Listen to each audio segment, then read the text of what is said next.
क्या theatre, film, television और commercial add की एक्टिंग अलग अलग होती है, जानेंगे आज के इस एपिसोड में।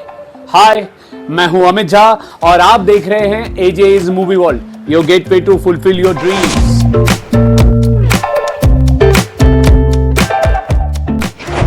एक्टिंग सबने किया है जिंदगी में कम से कम एक बार।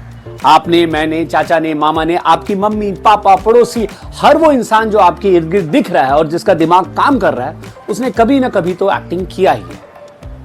अब आपको लग रहा होगा मैं कुछ भी बोल रहा हूं, लेकिन ऐसा नहीं है। अब आप सोचिए, आखिरी बार कब आपने झूठ बोला था? जी हां, जब आप सच को छुपा रहे थे और उसको छुपाने के लिए झूठ बोल रहे थे, तब आप एक्टिंग ही तो कर रहे थे। इससे यह साफ साबित हो जाता है कि एक्टिंग एक ऐसी कला है जो हर एक इंसान में मौजूद है। जैसे टेस्ट, वनडे और T20 क्रिकेट में अलग अलग तरीके अपनाए जाते हैं बॉलिंग और बैटिंग के, ठीक उसी तरह इनएक्टमेंट में भी अलग अलग तरीके अपनाए जाते हैं अलग अलग फॉर्मेट्स में। थिएटर, मूवी, टेलीविजन और कमर्शियल एड्स में अलग अलग तरीकों से एक्टिंग की जाती है। इन अलग अलग तरीकों के बारे में ही बात करेंगे हम आज के इस एपिसोड में।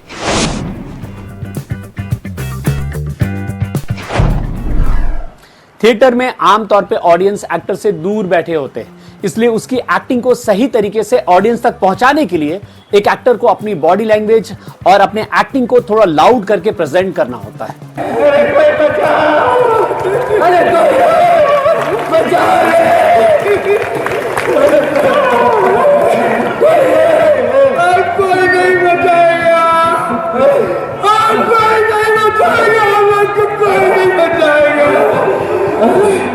इसके अलावा उसे अपने टोन को भी हाई रखना पड़ता है ताकि आखिरी सीट पे बैठे ऑडियंस तक उसकी एक्टिंग सही तरीके से पहुंचे। स्टेज बैलेंस करना एक बहुत ही इंपॉर्टेंट पार्ट होता है स्टेज पे एक्टिंग करने का। दरअसल क्या होता है, जब भी आप स्टेज पे एक्ट करते हैं तो इस चीज का ध्यान रखा जाता है कि दो एक्टर अगर एक समय स्टेज पे एक्ट कर रहे हो तो दोनों किसी एक साइड के स्टेज में ना हो, वो स्टेज के दो अलग अलग साइड में हो, और इसे ही स्टेज बैलेंसिंग कहा जाता है। कभी किसी रीजन से अगर सभी एक्टर्स एक जगह जमा हो जाते हैं तो उसके बाद फिर इन एक्टर्स को अलग अलग जगह पे जाना होता है एक्टिंग के दौरान। हालांकि ये करते हुए कभी कभी कोई एक्टर इजी फील नहीं करते और नॉर्मल नहीं फील करते, उन्हें लगता है कि अननेचुरल हो रहा है ये, लेकिन ये इंपॉर्टेंट पार्ट है स्टेज एक्टिंग का। इसके लिए जरूरी है कि आप प्रैक्टिस में अपनी बारीकियों पर ध्यान दें और बैलेंसिंग आर्ट को इस तरह से करें ताकि ऑडियंस को यह रियलाइज ही ना हो कि यहां बैलेंस किया जा रहा है एक्टिंग के दौरान। थिएटर एक्टिंग में एक और कला है जिसे हर एक्टर को डेवलप करना पड़ता है। दरअसल ये कला होती है क्राइसिस मैनेजमेंट की।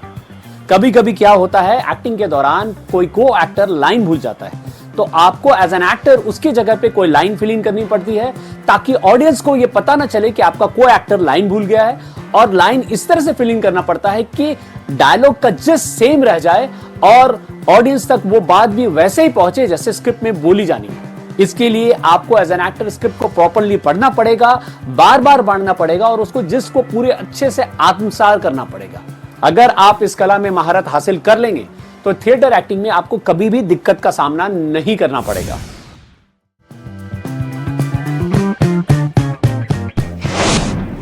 फिल्मों में ऑडियंस आपकी एक्टिंग को बहुत ही नजदीक से देखते हैं। इनफैक्ट थिएटर में बड़े पर्दे पर बड़े आकार में आपके हर एक इनएक्टमेंट को ऑडियंस देखते हैं, इसलिए वहां पर अपनी एक्टिंग पे कमांड होना आपके लिए बहुत जरूरी है।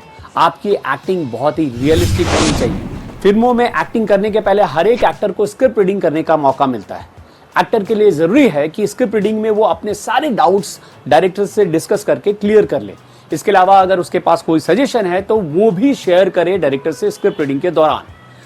इस स्क्रिप्ट रीडिंग के प्रोसेस के बाद जब एक एक्टर सेट पे पहुंचता है तो वो अलग ही कॉन्फिडेंस में दिखता है, अगर उसकी स्क्रिप्ट रीडिंग अच्छे से हुई है तो।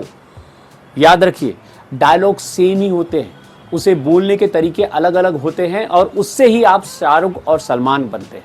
तो अगर कुछ अच्छा करना है तो आपको अपने अंदर का यूनिकनेस ढूंढना पड़ेगा, और इसका एक तरीका है स्क्रिप्ट रीडिंग।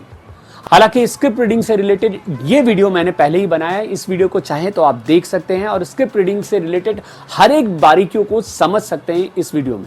इस वीडियो का लिंक मैं डिस्क्रिप्शन में डाल दूंगा, आप जरूर ये वीडियो देखें और वहां से अपनी ट्रिक्स सीखें। फिल्मों में अच्छी एक्टिंग के लिए एक एक्टर को टेक्निकलिटीज भी समझनी होती है। जी हाँ, एक एक्टर के लिए टेक्निकल चीज़ों का भी समझना ज़रूरी होता है अगर वो अच्छी तरीके से एक्टिंग करना चाहते हैं फिल्मों पे। एग्जाम्पल के तौर पे एक एक्टर को ये जानना बहुत ज़रूरी है कि कोई डायरेक्टर वो शॉट क्यों ले रहा है। अगर वो चीज़ एक्टर को पता चल जाएगा तो एक्टिंग के दौरान उस चीज़ पे मेहनत करेगा एक एक्टर। इसके अलावा एक्टर को वो एंगल भी पता होना चाहिए, किस एंगल से शॉट लगा है, क्योंकि उसे ही पता है कि उस एंगल में वो किस तरह की एक्टिंग करेगा जो बेटर दिखेगा। इसलिए आपने कई बार सुना होगा कि बड़े एक्टर्स एक्टिंग का काम शुरू करने के पहले एज एन असिस्टेंट काम करते थे। दरअसल यही दौर था जिस समय वो एक्टिंग की तैयारी कर रहे थे। रणवीर कपूर, ऋतिक रोशन, शाहिद कपूर सबने एज एन असिस्टेंट काम किया है और आज के दिन में अपनी एक्टिंग में उस नॉलेज का इस्तेमाल करके बहुत ही अच्छा कर रहे हैं। इसलिए आप अगर अच्छा करना चाहते हैं फिल्मों में तो टेक्निकली अपने काम के बारे में और भी नॉलेज इकट्ठा कीजिए। इससे रिलेटेड कोई भी सवाल है तो आप कमेंट में लिख सकते हैं, मैं उसका जवाब देने की कोशिश करूंगा अपने अगले वीडियो में। जैसा कि आप देख सकते हैं कि अभी तक ऑलरेडी वीडियो काफ़ी बड़ा हो गया है और अभी भी काफ़ी कुछ कंटेंट है दिखाने को। इसलिए हमने डिसाइड किया है कि इस एपिसोड को 2 भाग में दिखाया जाएगा। अब इस एपिसोड का अगला भाग हमारे अगले वीडियो में दिखाया जाएगा शुक्रवार को 5:54 PM। जी हाँ, आपने सही सुना, शुक्रवार 5:54 PM। अब से नए एपिसोड शुक्रवार को ही आया करेंगे 5:54 पे हमारे चैनल एजेज मूवी वर्ल्ड पे। तब तक के लिए please like, subscribe and share this videos as much as you can, ताकि लोगों की पर्दे से दूरी कम हो सके। Keep trying hard until you succeed.